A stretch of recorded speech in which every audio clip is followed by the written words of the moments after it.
Meron tayong isang customer, restaurant business. Ngayon, meron tayong middleman, kakilala ko. Shout out kay Ma'am Franz. Kukubra siya ngayon, kukubra siya.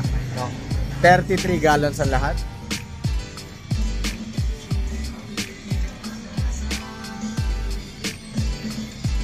Yung 32 gallons, nag-request yung restaurant. Sabi niya, kahit selyuhan mo lang, wag mo na lagyan ng sticker, wag mo na lagyan ng tags, wag mo na lagyan ng honey dipper dahil pangkusina lang nila.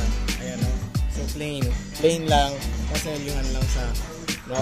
And then yung additional order na 1 gallon, ayun ang may honey dipper, may selyo, may tags, may stickers, and everything, no? Sa mga may gusto ng pure honey, raw honey, mensahe lang, igurot kami, direct supplier from Cordillera Region, pang negosyo mo, pang personal na gamit, mensahe lang. Meron tayong isang customer, restaurant business. Ngayon, meron tayong middleman, kakilala ko. Shout out kay Ma'am Franz. Kukubra siya ngayon, kukubra siya. 33 gallons ang lahat.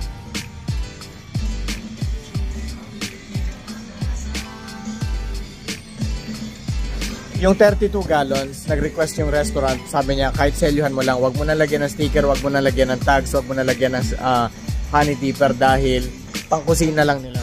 Ayan, no? So plain lang, paselyuhan lang siya, no?